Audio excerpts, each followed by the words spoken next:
Bonjour à toutes et à tous, bienvenue dans cette nouvelle Vendée en direct. Alors aujourd'hui, on s'est donné rendez-vous aux Herbiers pour découvrir la brasserie l'Alouette. Et justement, je me trouve avec sa fondatrice, Cécile Cossard. Bonjour. Bonjour. Alors vous, l'actualité pour vous, c'est que vous participez aux Vendéens et Vendéennes de l'année 2022. Alors, me dire un petit peu ce que ça représente aussi ce concours-là. Alors pour moi, je le prends comme l'intérêt d'une mise en lumière de la brasserie, plus que de moi, on va dire. En fait, la Jeune Chambre économique organise ce concours tous les ans et ils m'ont contacté pour me proposer de participer parce qu'ils ont vu que j'avais remporté des médailles au concours international de Lyon en 2021 pour 2 de mes bières. Et donc, j'ai accepté de participer avec plaisir. Et là, les résultats, c'est dans un peu plus d'une semaine. C'est ça, oui, le 18 mars. Donc, qu'est-ce que vous attendez vraiment de cet événement? Est-ce que vous en attendez vraiment beaucoup ou non? C'est juste... Alors, pour moi, aujourd'hui, ça a été l'occasion surtout de communiquer sur la brasserie, encore une fois, auprès de publics qui ne connaissent peut-être pas encore.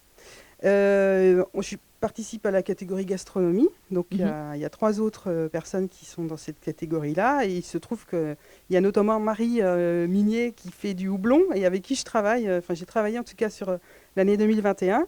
Donc pour moi, je trouve ça chouette parce que ça met en lumière 2 femmes dans le milieu brassicole la même année sur la Vendée. Donc c'est aussi ce focus-là qui m'intéresse et que je trouve sympa pour la bière. Alors l'Alouette, c'est une brasserie quand même assez jeune finalement. Vous l'avez montée il y a 2 ans, un peu plus. Il y a 2 ans et demi. 2 ans et demi. Oui. Donc me raconter un petit peu l'histoire aussi de cette brasserie. À quel moment vous êtes dit, voilà, moi demain je deviens brasseuse? Alors ça s'est fait assez vite en fait parce que ça fait quelques années que je travaillais dans le milieu de l'accompagnement des adultes en reconversion d'une part et puis dans le milieu du handicap ensuite. J'aimais beaucoup ce que je faisais, mais à un moment donné, j'ai eu envie de revenir vers quelque chose d'un peu plus concret et d'être dans le faire. Et dans le côté artisanal me convenait bien. Et en 2018, j'ai eu l'idée de la brasserie parce que ça fait quand même quelques années que je m'intéresse aux bières artisanales, en tant que consommatrice d'abord. Et donc j'ai une formation initiale en agroalimentaire, donc je ne partais pas non plus de zéro sur la connaissance des produits et des process.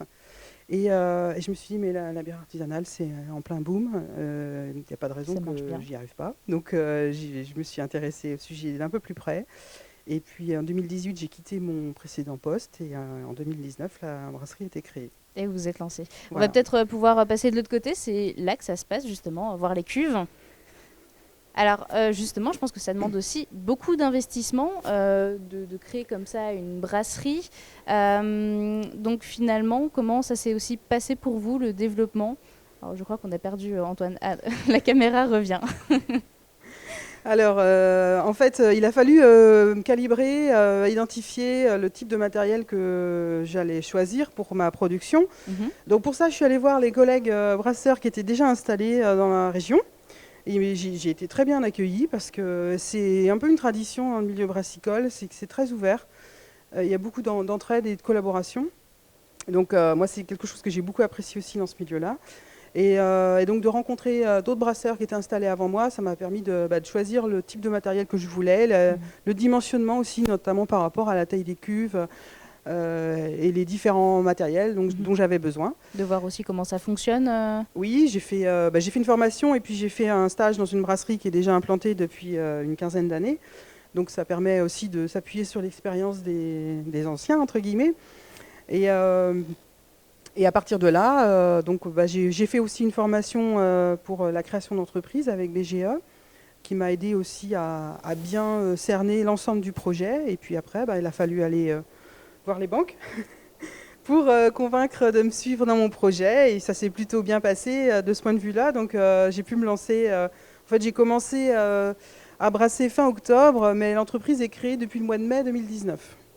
Parce que le temps de commander le matériel, le recevoir, l'installer, etc. De mettre en place. Voilà, le premier brassin, il a été fait fin octobre et les premières bières ont été commercialisées mi-décembre 2019. Alors, vous êtes l'une des deux seules vendéennes, des deux seules brasseuses vendéennes. En solo, ouais. En solo. Oui.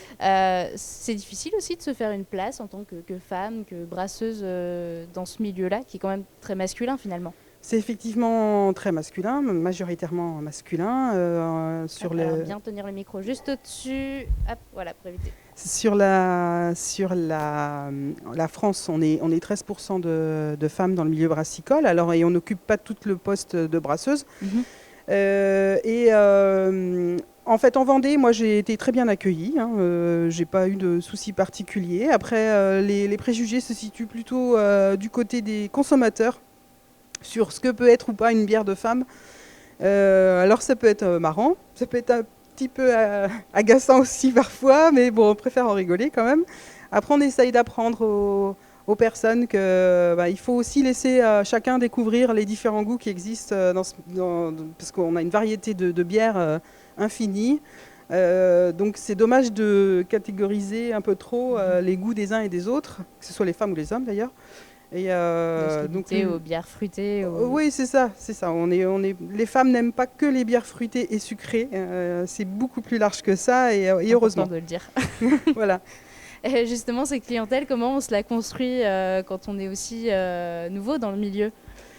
Eh ben, on va voir un petit peu tout le monde. Alors moi, j'ai fait le choix de travailler avec les commerces de proximité.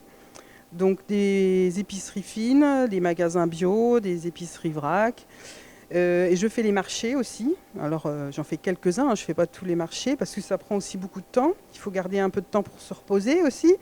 Parce qu'entre la production, le conditionnement, les livraisons, ça fait quand même beaucoup d'heures. Donc, sachant que vous êtes quand même toute seule avec un apprenti. Voilà, j'étais toute seule jusqu'au mois de juillet 2021. En juillet 2021, j'ai recruté Mathieu en tant qu'apprenti. Et donc ça apporte beaucoup à la brasserie, parce que ça permet de faire beaucoup plus de choses et de moi me concentrer sur des activités comme la prospection ou des projets de développement. Et normalement, si tout se passe bien, je garde Mathieu donc au mois de juillet cette année. Donc on sera vraiment 2 à temps plein après, ce qui permettra de continuer le développement de la brasserie. Alors, vous parlez du développement de la brasserie. Est-ce qu'il y a des projets futurs alors, si j'ai bien compris, vous voulez quand même rester local. Oui. Donc, il y a des projets à venir ou pas ?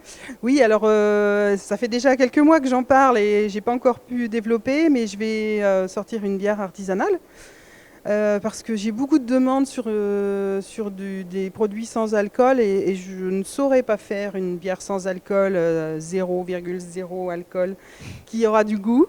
Qui sera bonne, donc je préfère faire un autre produit et donc la limonade artisanale m'intéresse bien. Ça fera aussi une offre pour les enfants et donc j'attends mon 4e fermenteur qui doit arriver en avril pour lancer cette limonade artisanale, donc elle sera prête avant l'été et je sais que ça plaira aussi aux clients de la brasserie.